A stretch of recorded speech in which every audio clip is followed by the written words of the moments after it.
Nick and Leslie talking holiday cheer. Hallmark movies, cozy nights, and a festive review today. Hey, grab a seat and a sweet treat, cozy up, push play. Movie cheers, what you'll hear this Hallmark movie day. Which one are we doing? Happy holidays. Happy holidays. Happy holidays. Happy holidays. Let's play that festive trailer.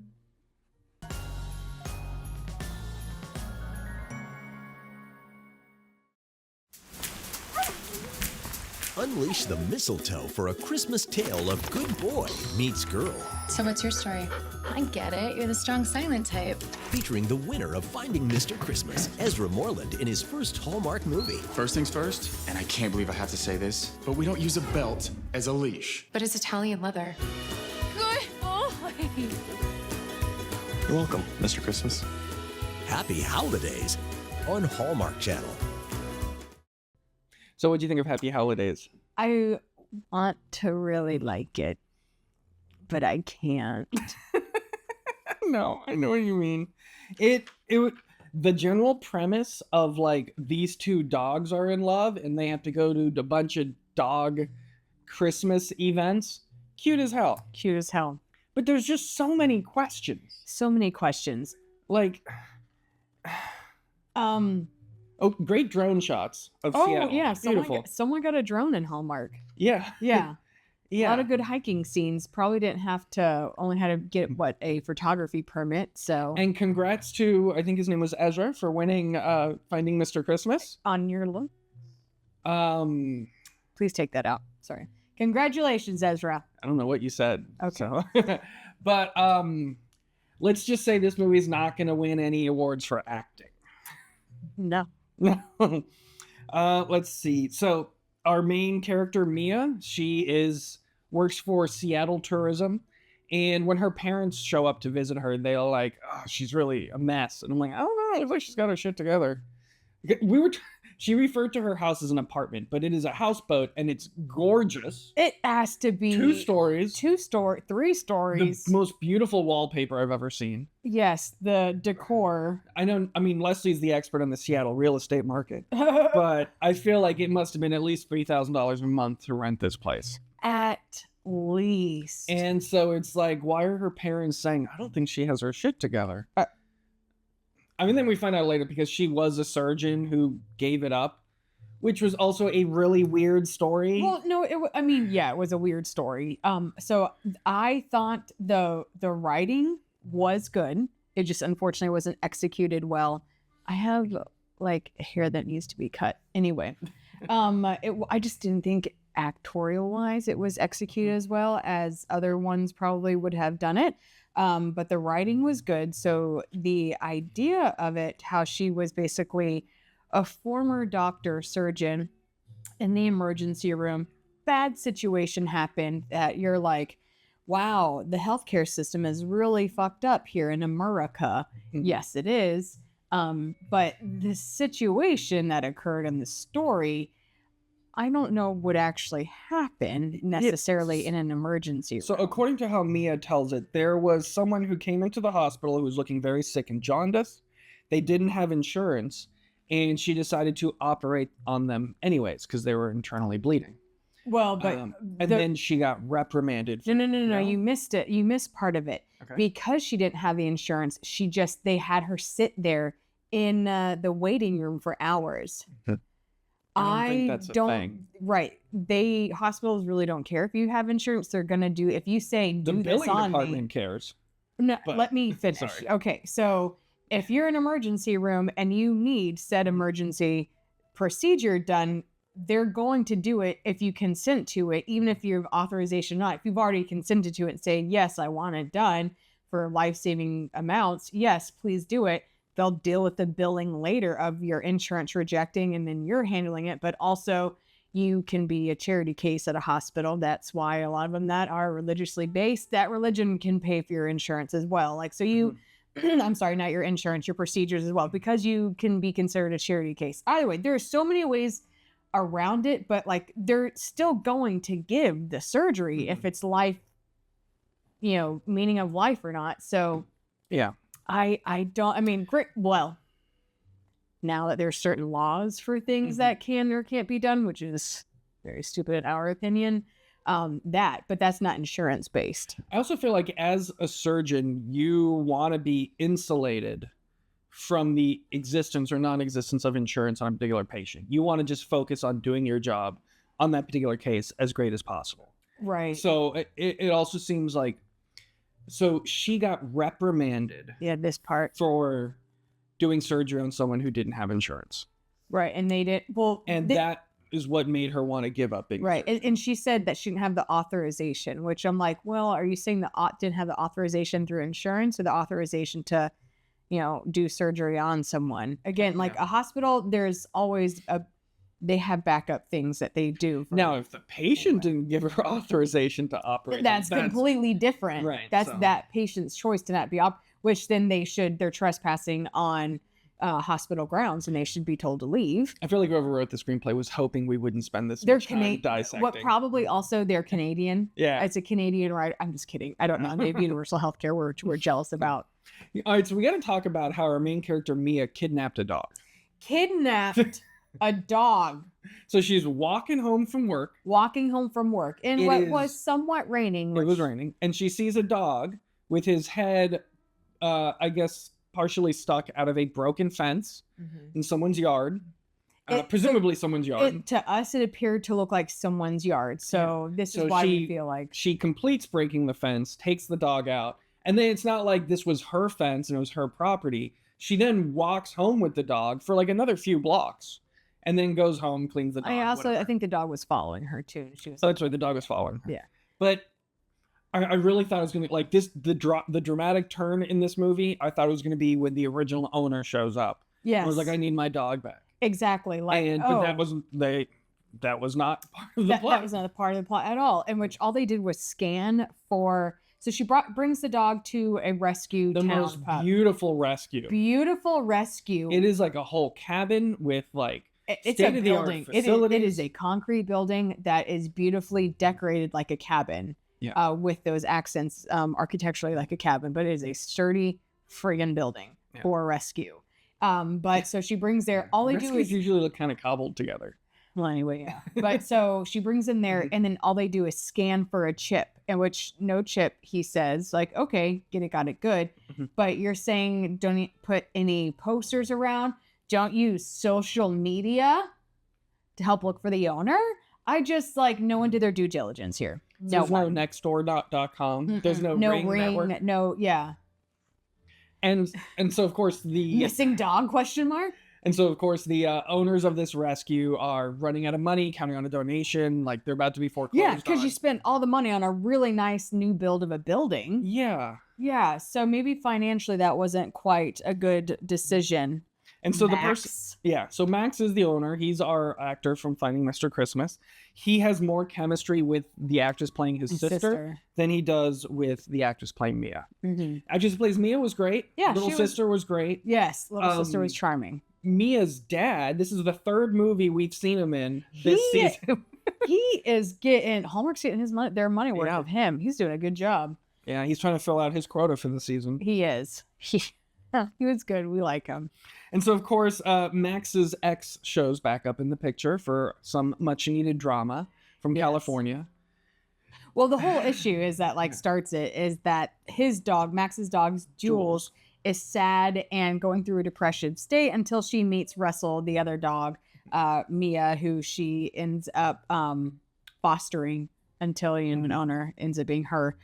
Comes along. So Jules and Russell are just adorable together. Obviously, they're trained dogs. Like, we get it. And so so Mia has to post all of these like little dates that the dogs are going on online. Yeah. And they get super popular, getting a lot of traffic on the website. Yeah. Oh, I'm so sorry. Jules is missing the dog Biscuit of the ex-girlfriend. Yes. And so Russell is Mia's dog, the one she Mhm. found. We see all these empty photos in his apartment, in Max's apartment. And you were like, what are these? Why does he just have empty picture frames? I didn't even put that together. Yeah, I was like, it's clearly he had a breakup. I thought it was a design choice having just empty frames on the wall to fill space. No. Why would you? That's really silly that you would take a photo out of a frame but then put the frame back up on the wall. I'm like, I wish I looked to see what were the other pictures of. Were they of him and the dog? Were they just of him? Were they scenes? I guess they didn't develop a family for him other than the sister. Oh, no. But what I'm saying is, so some of them were like, it was one frame but had 4 photos in it. And like only 1 photo was taken out of it. Well, what were the other 3 photos or other 2 photos if 2 were taken out? Were they of him and the dog, of just him, of a general scene? Like, because he took out the ones of them. Yeah. I really liked that the blog where they were posting about the dates was called Pup Dates. That's cute. It was a good one. Good one. That was cute. One of the dates they go on is to visit this guy who like carves stuff out of wood, and he gives them the most beautiful Christmas ornament. Yes. I want one. Yes, the magnet of the dogs kissing. So it looks like it's laser cut. I cried. The 2 dogs, like just cut out of wood, and they're magnetically snapped together, and their heads form the shape of a heart. It was real cute. It was very cute. I'm having a moment with my hair. I'm also trying to find so Seattle's weather during that time. I'm like, why are you looking at the weather on your phone right now?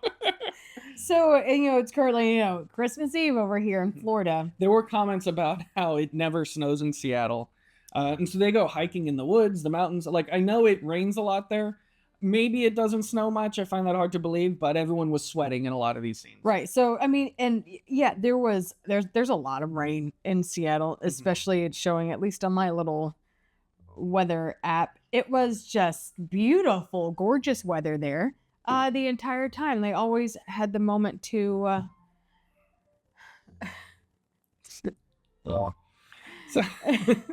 So one thing I thought was funny that is kind of something that happened in this movie, and it's a trope that kind of annoys me about a lot of movies, is so Mia has been calling Max multiple times. Or no, Max was calling Mia. Someone was late to one of the dates, and they were calling the other person a lot. And it wasn't until like the 5th call that he looks at his phone and sees like, oh my God, she's been calling a whole bunch. Because he was with his ex. Well, what annoys me about that is most of the time in the real world, people will just pull out their phone just to see if there's any notifications.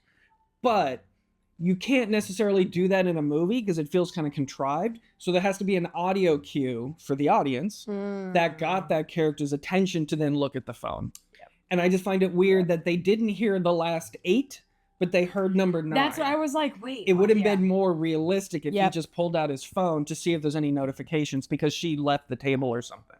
Yeah. That would have made a lot more sense. And that's just a very nitpicky thing for me. And he also was like not wanting to be with her either. So it's like you could have clearly just showed the annoyance. Well, the thing is, it looked like he didn't want to be anywhere. He looked like he was half asleep throughout the whole movie. Half asleep throughout the entire movie. But shout out to the host of Finding Mr. Christmas, who had a little cameo at the end. Who he shows up, calls him Mr. Christmas. Right, and calls him Mr. Christmas. Yeah. And I screamed. It was cute. It was cute. It did catch me off guard. Yeah. It's not going to make any sense next year if somebody watches this movie. Right. They'll be like, who's that guy? Oh, yeah, who's that guy? But the Mr. Christmas host, Judge Man, definitely he's a little good actor, but overdid it and overacted Mr. Christmas. Yeah. Like, oh no, you're overdoing him. You got to come down to his level. That's like how I felt. So for Happy Holidays, I give writing a 4, acting a 2, directing a 5. Chemistry-o-meter is probably a 1 for the 2 of these. But for the dogs, 7.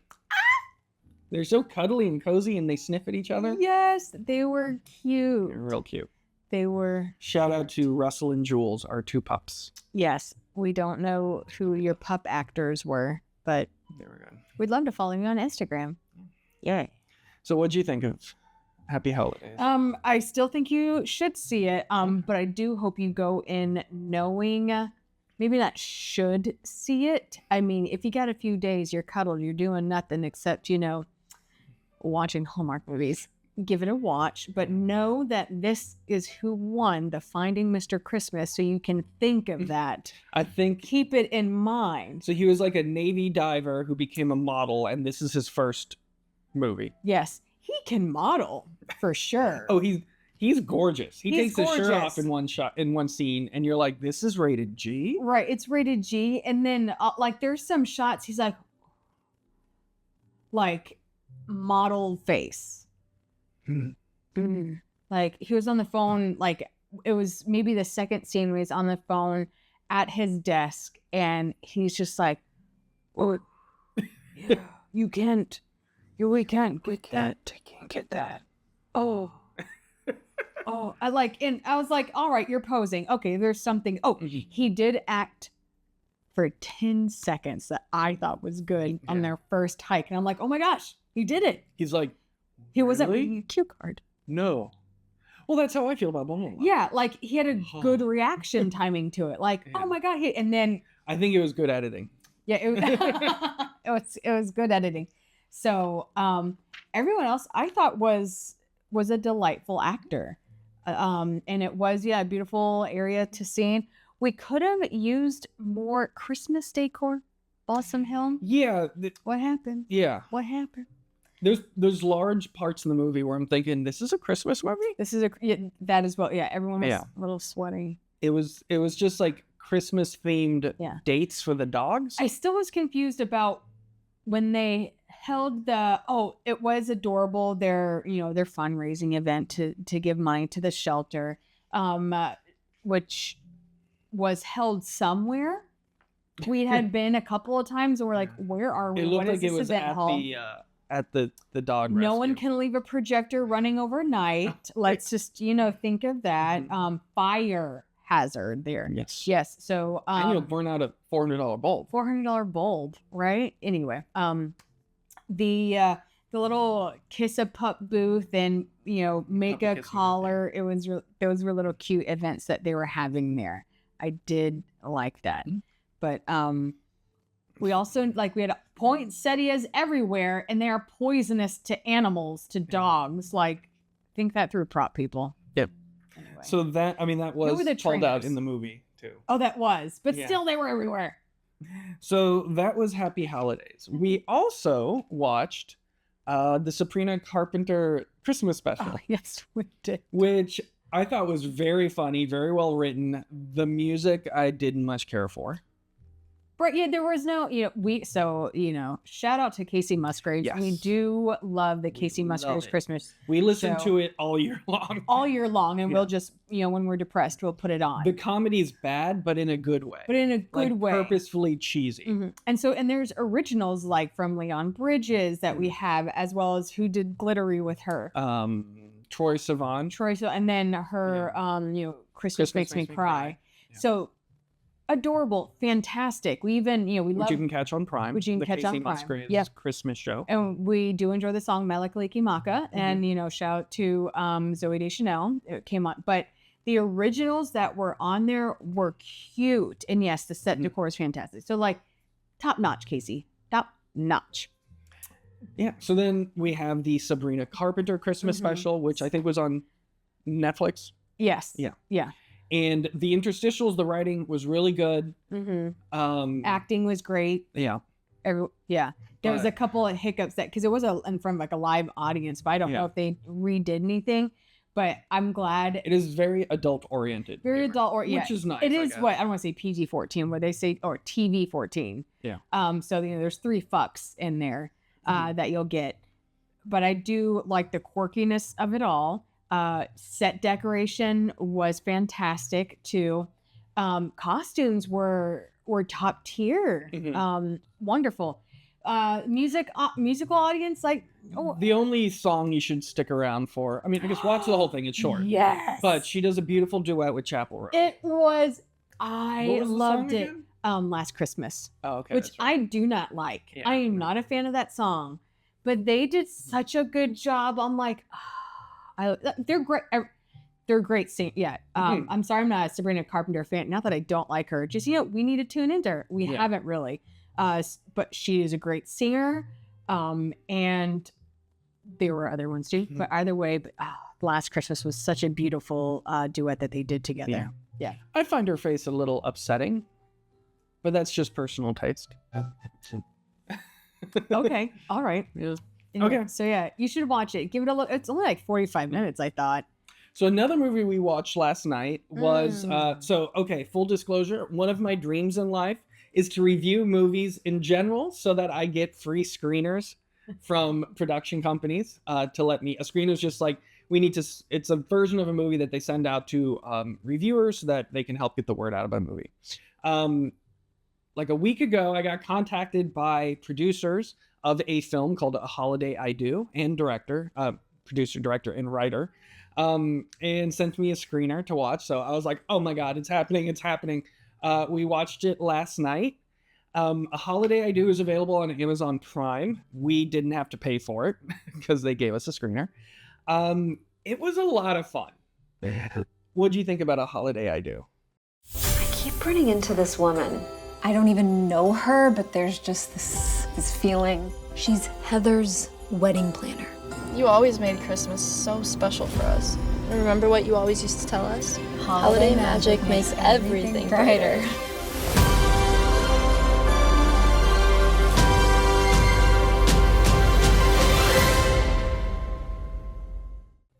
It was fun. The writing, the storyline, I was most definitely here for it.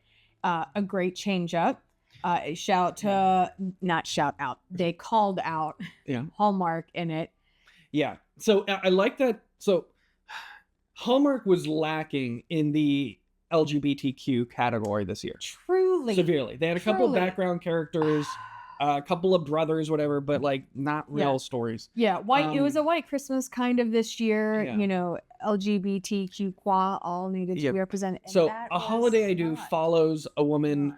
I don't recall her name. I didn't take notes during it. Follows a woman who is best friends with her ex-husband. They split up when she realized she was gay. They have a child together, and he's coming back to their hometown to have a wedding with his new fiance. Mm-hmm. And throughout all of this woman who runs a horse farm is trying to figure out how she can date, how she can find love, what is her role. She's currently the best woman at the wedding, but she's definitely getting senses from the fiance that she's not happy with their relationship. Mm-hmm. And there's a daughter in all of this. Yes. She lives with her mother. Her mother is played by the same actress who starred in The Taking of Deborah Logan. Which, by the way, so I'll always see her in a horror movie context. It was such a... we are not making fun of those that are living with dementia by any means. Mm-hmm. But the moment that I saw the start of this movie, I was like, oh, why do I feel like dementia will be involved in this? And then it wasn't till like that's when it clicked. Like she's really part of this. So like she's from that movie. We're like, wow. But so like it's weird because it almost feels like the mom is the owner of the horse farm. Yes. Yeah. And it feels like there's kind of different movies going on at this point. Mm-hmm. The mom, there's a lot of scenes of her alone at home baking, and then where she's having a great time, and then a lot of scenes of her at home stressing over eviction notices, final notices from the bank, bills. Yeah. And so it's almost like, despite the Christmas music in the background, she's in a horror film where she is spiraling out of control, and the only way she can deal with the stress is to obsessively bake dozens and dozens of cookies. We got a dancing montage of her baking. So we kept thinking that there's going to be a quick turn in the emotion of this movie, that it is going to, like, it's setting up these expectations just to divert them. Mm-hmm. But no, that was just weird. it didn't turn into that. No, and it was two, actually kind of like three juxtaposed stories that were kind of going on together, with everyone's storylines that were merging well, but was also like, oh, we're back to this side. Mm-hmm. Like it was not like it, which was nice. It lined up and flowed very well. The movie was very funny. Some great comedy. There's this fantastic moment where as the best woman, she's organizing the bachelor party, and she gets these cupcakes shaped like boobs. So funny. I don't want to ruin the joke. No, but it was funny to you ruin it. Why not? Okay. So the review full, but what was cute is you kept it hidden. Yeah. You didn't quite know. Yes, you knew they were raunchy cupcakes, but how raunchy were they? Would we be able to see them? And then what happens is you are able to see them because now you go.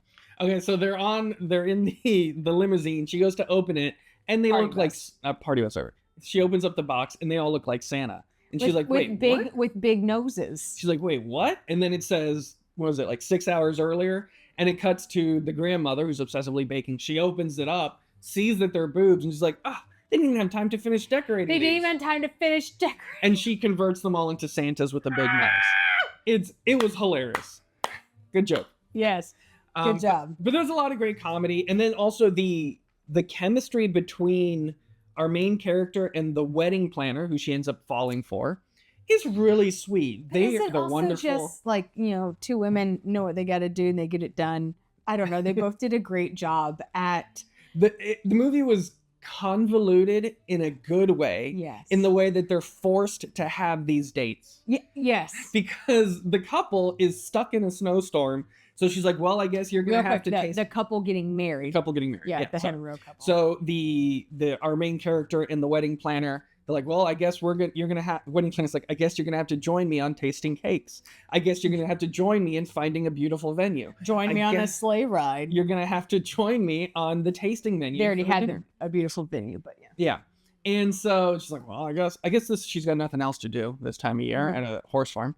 But it was really sweet. And they were really developing nice banter, nice chemistry. When they almost kiss and get interrupted, it hurt in my balls. It was beautiful. You make it sound like you and your lesbian period pieces, and that's what you get off to. It hurt in your balls. I meant like emotionally. I was like, oh, like I wanted it, and it didn't happen. For them. My goodness, that was an interesting comment. Okay. Flick that ear. Okay. So, it was really cool. It definitely doesn't have a Hallmark budget. No. There's a lot of green screen. There's only like 5 actors. But you know what you did? Who are populating the whole town. That was right. That was better than Hallmark. Hallmark was the real snow. People were cold. Yeah, they all looked like they were freezing. They all looked like they were freezing. Yeah. Potentially needed their hair washed. We noticed that there's no hair and makeup credits, which we get again if budget was happening. Maybe just have everyone wash their hair a day before. Yeah. It was interesting. Yeah. I think if you like a sweet Christmas movie with some good comedy, yes, then this is definitely a good one. Holiday I do. I do want to say I didn't like the title either, because the couple getting married is not our main characters. Yeah, so that part yeah, so that was kind of weird. Yeah. I don't know. Maybe it's a holiday romance taken over, or a holiday planned. It's a wedding planner. Holiday wedding. I'm not going to try and go with a better title. Sorry. I'm sure they spent plenty of time, yes. And then they have their reasons that they picked that one. Yes, we're so sorry. I'm so sorry. All right, so that is the last couple of movies. Give it a watch. I didn't cut out to the trailer. I'll edit it somewhere in there. So anyways, we're going to be recording next our top 5 Hallmark movies of the season and our bottom 3. All right, thank you.